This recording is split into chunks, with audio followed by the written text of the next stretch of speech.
Oktagon 82-turnirda Abdumalik va Jasur Jo'rayev navbatdagi jangga tayyor.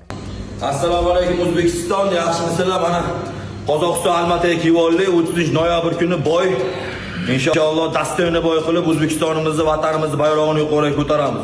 Mujiklar duoda bo'linglar, inshaalloh dasturni boy qilamiz o'zbek taysin bilan. Inshaalloh sizlardan shunchaki Pardishga bizlardan chiroyli boy ko'rsatyapti. 30-noyabr prosta shunchaki nuqtani qo'yamiz, negativlarga shunchaki og'zini yopamiz. Davay, bosinglar Pardishga. Bu safarga bahs avvalgilardan anchagina farq qilishni aytib o'tishdi. Raqiblar kuchli, atmosfera esa yanada kuchli bo'lishini aytdi.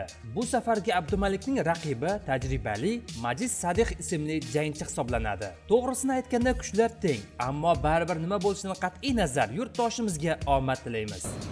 Assalomu alaykum O'zbekiston. Xudo xolasa inshaalloh menga 30-kunga ham sanoqli kunlar qoldi. Duo qilib turinglar, duoda gap ko'p. Bizlar xudo xolasa bu yoqqa bizga kelmadik, O'zbekiston yurtimizni bayrog'ini osmon uzra ko'tarib, xudo xolasa g'alabalarni olib ketgan keldik. Sizlarni yaxshi ko'ramiz, qo'llab turinglar. Abdumalikka chiroyli, ishonchli va yengil g'alabani tilab qolamiz. Qadrli do'stlar, videoga like bosishni va albatta o'z izohingizni kommentariyaga yozib qoldiring.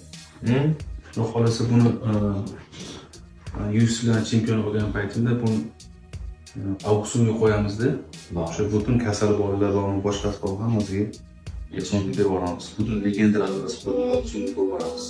Inshaalloh.